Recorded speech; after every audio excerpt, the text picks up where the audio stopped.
de justicia penal en la atención de casos con temas de violencia de género, a mí me gusta pensar en por lo menos 3 líneas que tienen que incorporar una mirada específica. Una que tiene que ver con la investigación, que es algo de lo que vamos a hablar nosotras y nosotras en el encuentro de hoy. Dentro de esta cuestión de la investigación, también pensar en la comunicación, cómo establecemos contacto con la víctima. Este es un aspecto que muchas veces ha sido desatendido porque como abogadas y abogados nos concentramos más en los aspectos técnicos y no tanto en lo que hace a la comunicación, pero la importancia de retomar la reflexión sobre la comunicación es algo que me parece que es muy importante. Y el tercer aspecto es aquel sí que tiene que ver con técnicas de argumentación y con argumentos y pensar en este punto cómo se hilvana la teoría de género, cómo se hilvana los argumentos de igualdad y no discriminación para pensar entonces cada uno de estos ejes transversales, pero específicamente aquel que tiene que ver con nuestra digamos, nuestro trabajo cotidiano como abogadas y abogados, que es aquel de la argumentación. Les decía, esta cita normativa, cita de autoridad, traer aquí algunos de los lineamientos del Comité CEDAW en la Recomendación General sobre Acceso a la Justicia, que habla, por un lado, de la necesidad de un acompañamiento a las víctimas o las mujeres que han sido imputadas en casos penales, con el foco puesto en la necesidad de que la Administración de Justicia en general tenga una perspectiva de género. Sin embargo, a pesar de que hoy por hoy hay mucha discusión sobre qué significa la perspectiva de género, lo importante es que esto no caiga en una, digamos, en un lema triunfalista y que podamos reflexionar entonces con mayor seriedad en qué consiste esta perspectiva de género.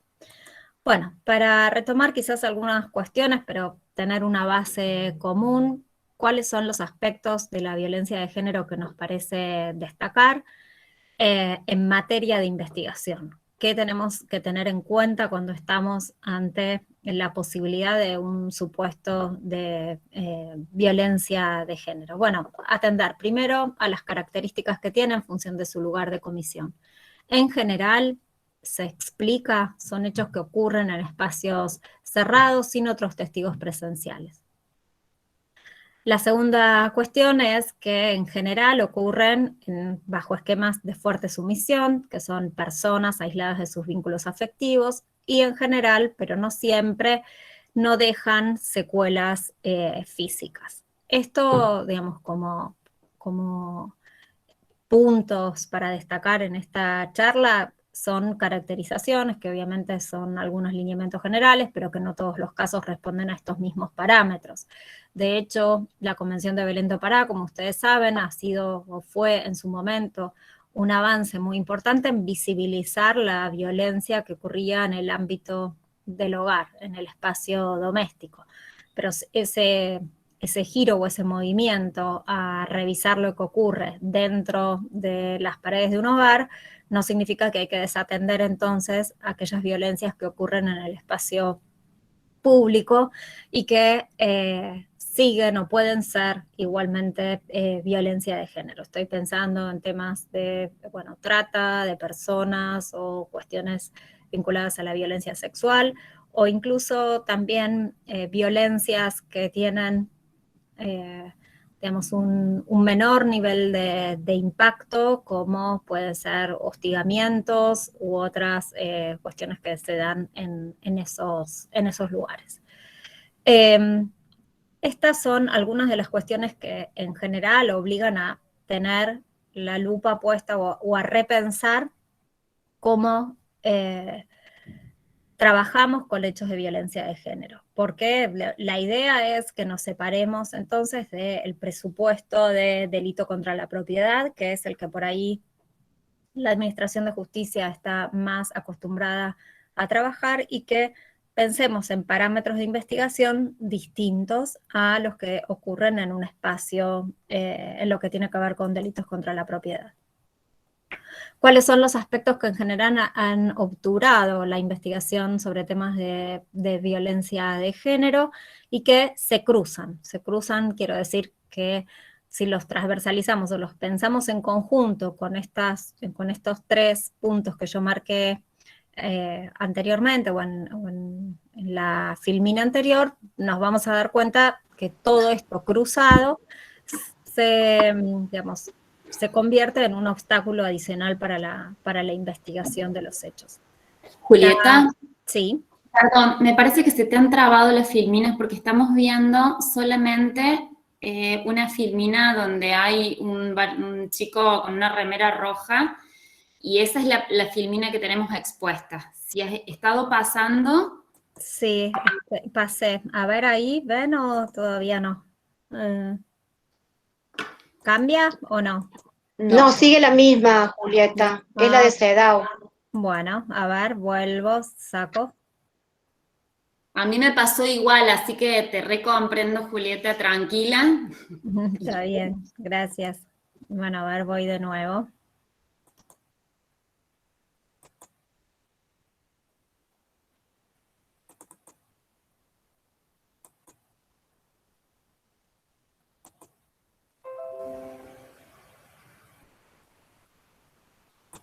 Ahí vemos la portada, la 1, pero no podemos ver lo que vos vas pasando en presentación. ¿Ahí lo ven o no?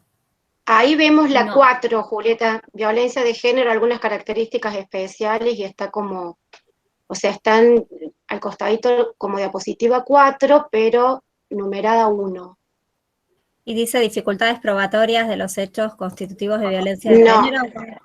No, dice violencia de género, algunas características especiales. Ah, bueno, hagamos una cosa. Voy a dejar de compartir y vamos a hacer la conversación porque si no ustedes se van a perder y no tiene mucho sentido entonces estar, digamos, que yo no los veo y que, ¿cómo se dice? Que ustedes tampoco pueden seguir el hilo de la conversación. En todo caso, después les paso las filminas para que les quede.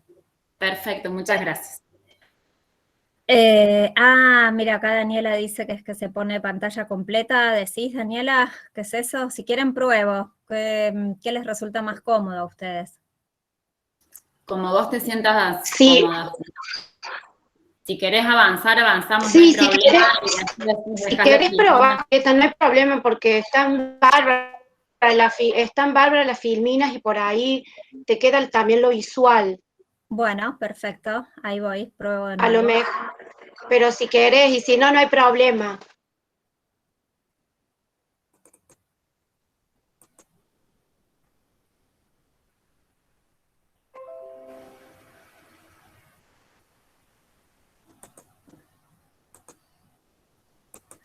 ¿Ahí se mueve? Ahí vemos dificultades. Sí, ahí se movió, ahí están.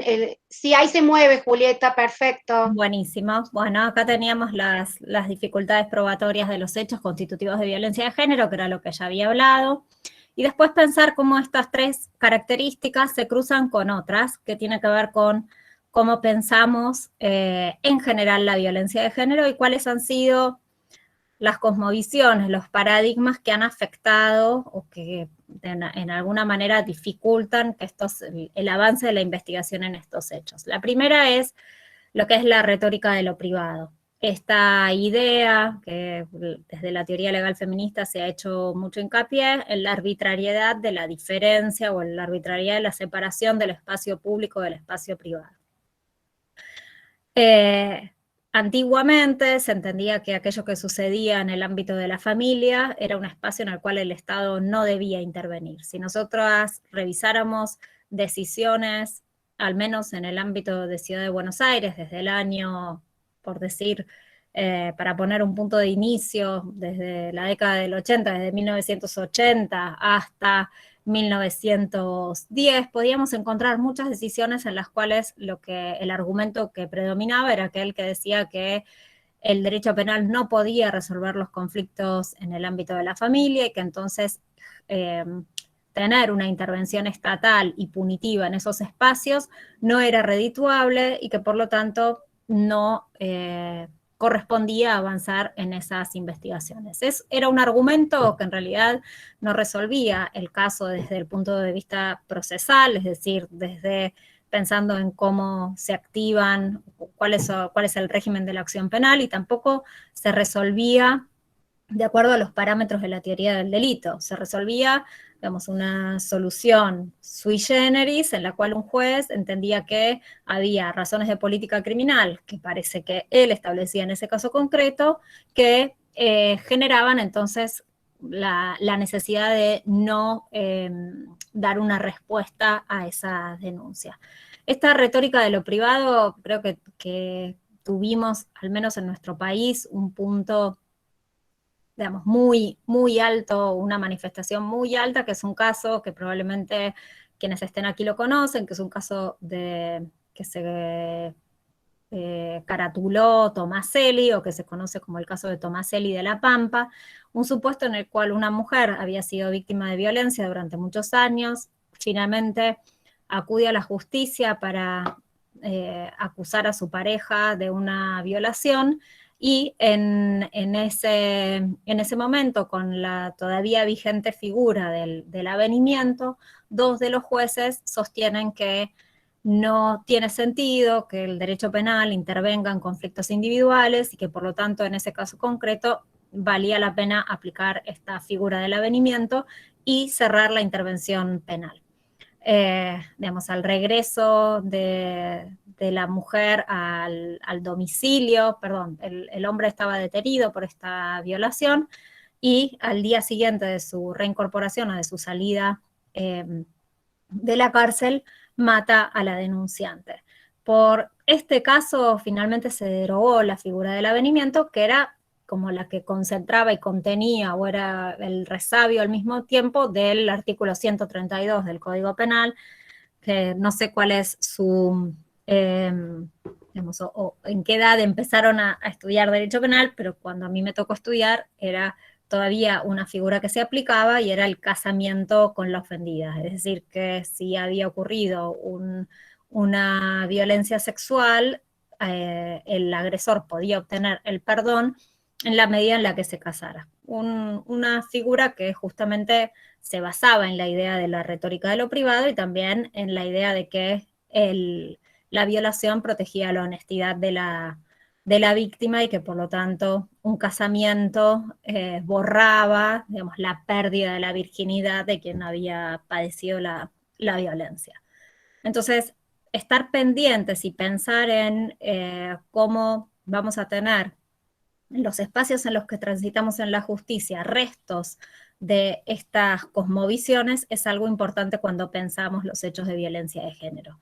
¿En qué medida seguimos con la idea de que hay un espacio y una línea bien marcada entre lo que es lo público y lo privado, y no que en realidad lo que debe hacer el Estado es garantizar que incluso en esos espacios prevalezca, digamos, una vida libre de violencia? Otras cuestiones que afectan en cómo se piensa la prueba en hechos de violencia de género son cuestiones que hacen a la valoración de lo que es la prueba directa e independiente. Cuando nosotros pensamos en una prueba directa, estamos pensando en una prueba que se refiere específicamente a, digamos, que da o que tiene una relación directa con el hecho que se quiere probar. Cuando se piensa en una prueba independiente, se piensa en una prueba que no tenga un mismo origen, digamos, un mismo origen. Sería, en este caso, encontrar aspectos diferentes a los de esa misma prueba. Entonces, acá el ejemplo que podemos dar es el de una declaración testimonial, que puede ser una prueba directa, pero después, cuando requiero una prueba independiente, voy a querer una prueba que no se desprenda o que no sea consecuencia de esa declaración testimonial que se dio. Muchas veces en los hechos de violencia de género, tanto en trabajos académicos como también en algunas decisiones judiciales, aparece la exigencia de que tiene que haber una prueba que sea independiente a la declaración de la víctima. No solamente que haya una prueba que corrobore, sino que además sea completamente ajena a, digamos, que no tenga ninguna relación con esa declaración. Imponer un estándar de estas características importa desconocer digamos, las particularidades que tiene la violencia de género y es establecer un estándar muy alto y por lo tanto que pone en riesgo la investigación en sí. Esto no significa entonces que debemos privarnos de cualquier corroboración, esto no significa que no se deba buscar algún elemento adicional que contribuya a dar sustento a la declaración de una víctima, pero sí que no se debe establecer una sobrecarga probatoria o que no se debe sobrecargar la necesidad de una prueba con características o exigiendo que sea además independiente a la declaración de la mujer.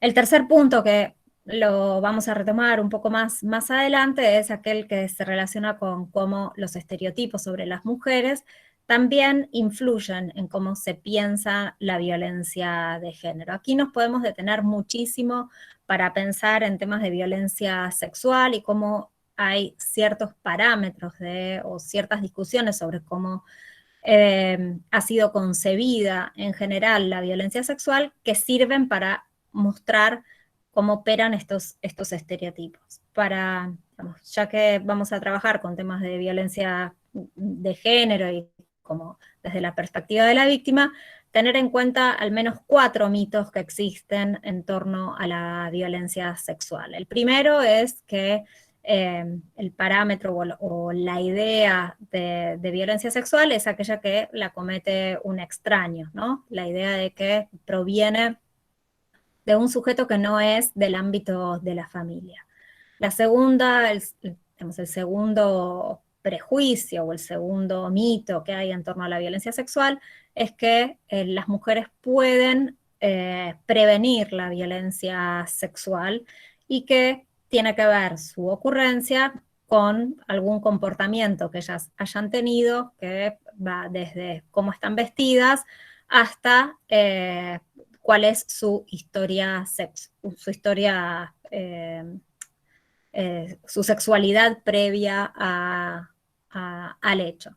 El tercer punto que se puede pensar en torno a la violencia sexual es también aquel que plantea que quienes cometen los hechos de violencia sexual, ya más centrado a los varones, es porque padecen alguna enfermedad mental y que entonces solamente los pervertidos, los psicóticos, etcétera, son capaces de cometer un hecho de estas características. Estos son, bueno, me falta uno, el cuarto, ahora ya va, digamos, ya lo voy a traer a la discusión, pero estos son algunos de los ejemplos en cómo podemos o cómo se puede distorsionar una investigación penal sobre la base de estas creencias. El cuarto es aquel que sostiene que a las mujeres o les gusta la violencia y por lo tanto hay fuerza física, o que toda violencia sexual deja alguna lesión o alguna, digamos, alguna marca corporal. Cuando en realidad la violencia la podemos pensar no solamente con, digamos, una materialidad o con alguna particularidad de lesión, sino también como la violencia construida como intimidación, como sumisión, etcétera, y es un poco cómo vamos a definir entonces el consentimiento para pensar en la violencia sexual. Es decir, desde cómo se concibe a la violación, podemos construir una línea probatoria. Si yo creo que la violencia sexual solamente se ejerce a través de fuerza física, pues entonces parecería que el camino es, digamos, procurar prueba pericial, clínica o médica que dé cuenta de esas lesiones. Sin embargo, si concibo a la violencia o a la violación como una fuerza que no necesariamente tiene que estar marcada por lo físico, entonces esos exámenes médicos o esas pericias van a dejar de tener sentido. Entonces, mucho de cómo pensamos los estereotipos sobre las mujeres y sobre cómo pensamos que ocurre la violencia de género determina la manera en la que se van a investigar los hechos. Muy bien, hasta aquí hay alguna pregunta, algún comentario.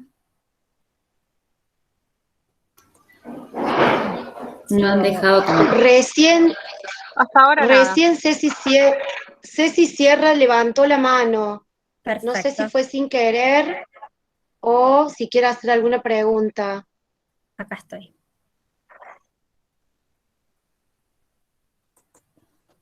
Cecilia Sierra. Bueno, quizás fue sin querer, pero yo Bueno. vi que tenía la mano levantada. Bueno. Bueno, de 10, Julieta, te seguimos. Bueno.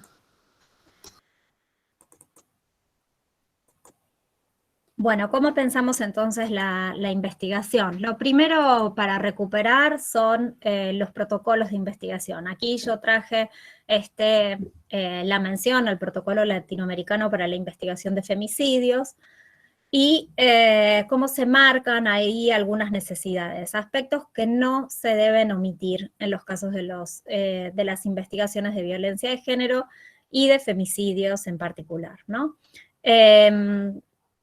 Una salvedad en torno a las discusiones sobre los protocolos. En el último tiempo ha habido también varios cuestionamientos desde el lado académico a la existencia de estos protocolos. Por un lado, porque parecería que vienen a dar una idea de que la ley en sí misma no es suficiente y que los operadores judiciales no se pueden guiar por estos parámetros más amplios que son los parámetros normativos legales, sino que además necesitan una letra chica de indicación de camino a seguir en cada uno de los casos, cuando en realidad lo que debería suceder es que, bueno, un operador judicial, operadora judicial debidamente entrenado, pueda entonces resolver los vericuetos de una investigación. También los cuestionamientos acerca de los protocolos es aquellos que indican que suponen necesariamente siempre la vía de, digamos, o terminan conduciendo a una mayor intervención del derecho penal y que esta mayor intervención deja por fuera la posibilidad de pensar medidas alternativas.